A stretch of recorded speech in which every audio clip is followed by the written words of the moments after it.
Throughout history, every nation has a strive for philosophy. This is due to the fact that humans are naturally curious and seek the truth. Group of people with a different philosophical perspective built on that philosophical heritage. A member of philosophical traditional will share the same interest in a philosophy subject and will influenced by a same philosophy figure. The term philosophy in the English-speaking academic context is perhaps a misnomer. It typically refers to philosophy traditional from Western civilization to the exclusion of philosophical traditional for other civilizations.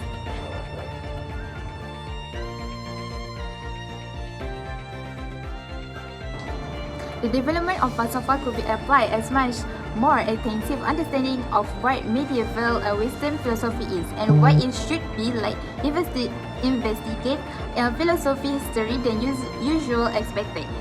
The earliest Christians lived in the second and third centuries and were known as Augustine and Boethius.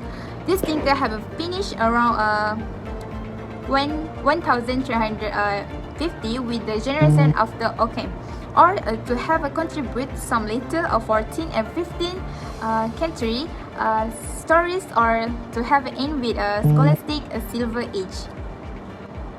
We can see that there are four philosophical traditions that we use, such as Byzantine, Christian, Islamic, and Jewish, which start from the late ages and Neopalatians.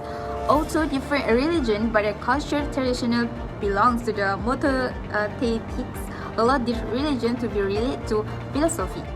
There are many history of a medieval philosophy, including a 15th to 17th century philosophy, which they consider to be continuous of the Medicean traditional, especially the Liberian Silver Age scholastics such as Alphonsus and Quindras. This strategy fits into conceptions of medical philosophy. This statement is very different for author, as modernistically a traditional of Christian philosophy criticizes if not defined by a thinking of Augustine, Anselm, Aquinas, and Socrates. Almost the whole of Aristotle's work was brought within the Neoplatonic tradition to medieval thinkers. Some of the concept arguments found there will be presented in the course of the following chapters when a particular medieval discussions use them. This section aims just to indicate the range and shape of Aristotle's thought and to add 5 areas of it which are especially important to all 4 of the medieval traditions: his logic, his theory of scientific method, the aims of his metaphysics, and his ideas about the human soul and its ways of knowing. The texts of Aristotle which survive, probably collected from the lectures he gave, are encyclopedic in their scope. Aristotle was a keen natural scientist fascinated by botany, zoology, and human biology, as well as by meteorological phenomena and fundamental physical laws. His urge to collect and classify extended to the study of politics, where in addition to a theoretical treatise, he made a large collection of the constitutions of Greek city-states. He also wrote rhetoric and poetics, combining technical analysis with ethical and physiological concerns.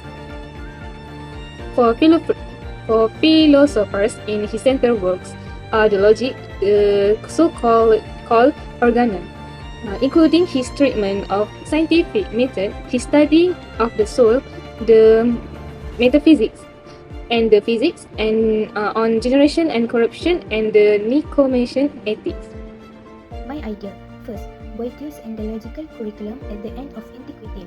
Boethius was the main transmitter of ancient logic as developed within the Neoplatonic curriculum to the Latin race, and indeed his work provides a vantage point from which to view this great tradition, which will also influence later Greek, Islamic and Jewish philosophy.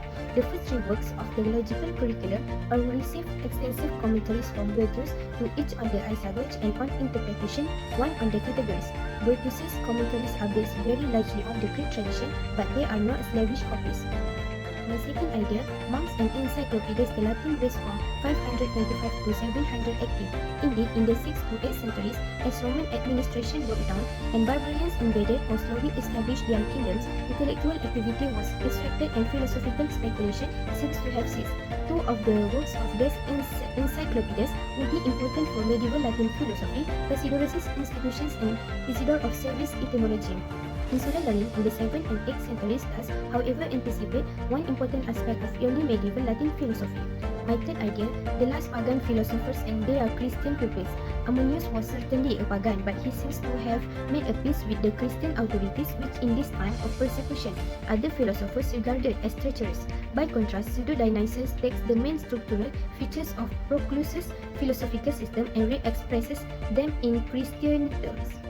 Next, what I gained from this history of medieval book is about Byzantine and Persian Christian philosophy share similarities in reason, and theological exploration means that in Byzantine, the Christian philosophy was flourished as an integral part of the Byzantine Empire, while in the Persian Christian had a smaller precinct, but they still share similarities in reason and theological exploration, but their development was influenced by cultural and political context. Then we had the Abbasid era.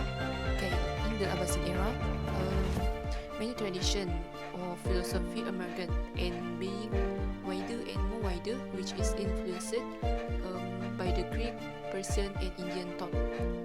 Also, there is another tradition of philosophy like Mutazilite, Peripatetic, Illuminationist, Ismaili, and Sufi philosophy during the Abbasid era.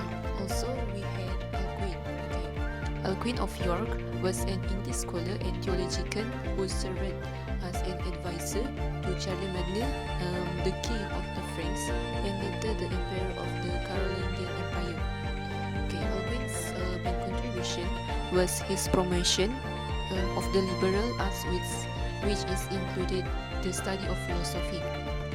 He showed that the importance of studying classical works from Greek and Roman philosophy such as Plato and Cicero, and it is to make the intellectual and virtual, moral virtual become more bigger.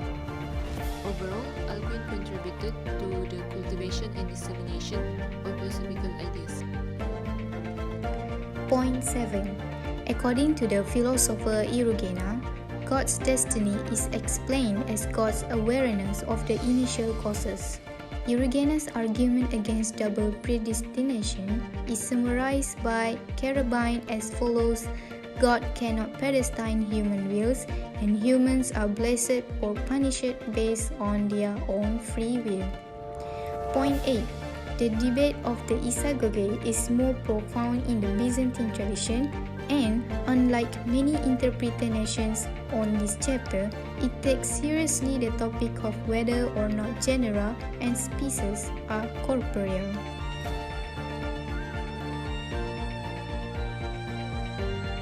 In my view, I like the example provided because it can help me comprehend it, and I can try to answer the issue while understand the storyline. The clear description allows me to follow it gradually. Unfortunately, I can't deny that I don't grasp everything because I don't enjoy the numbers and symbols. Furthermore, there was an excess of examples and structures. It is making me dizzy a little. I admit that I need to work on my own weaknesses. Although the author points out in his concluding text that it is necessary for readers to understand and analyze methodological issues which are not normally discussed, I am enthusiastic and eager to learn more about philosophy. As a result, the writer will confuse readers who are familiar and lack understanding in this field. Well, this book creates and fascinating all the same. It is a very important piece of information that deserves to be read. Next, my comment in some Aristotelian theme is Aristotle's work, largely influenced by the Neoplatonic tradition, was particularly influential in medieval thinkers. His work encompassed 5 key areas: logic, the scientific method theory, metaphysics, and ideas about the human soul. Aristotle was a natural scientist, fascinated by botany, zoology, and human biology. His interests extend to politics, rhetoric, and poetics. His central work include logic, the soul study, metaphysics, and physics on generation and corruption and neoplasticism. Okay, for me, I think this book has a very dense storyline and requires a deep understanding to understand every terms and acquired capital in the story of medieval philosophy. Okay, for example, when we read the whole pages, we will find the word that we never heard before. So, to understand the whole pages, we need to know the meaning behind of the word. For example, we need to know meaning of physical, claditas, morgitas, and many more. Based on my view, in chapter 3 of this book, I am very interested in the title The Varieties of Philosophy under Abbasids because it has an important effect in the lens of Islam. In conclusion, the history of medieval philosophy is a complex and multifaceted subject that spans roughly a millennium, from the 5th to the 15th century. The history of medieval philosophy is characterized by a rich interplay of Christian theology, classical philosophy, and the emergence of new intellectual currents. This period laid the groundwork for the development of modern philosophy and continues to be a subject of significant interest and study within the broader history of ideas.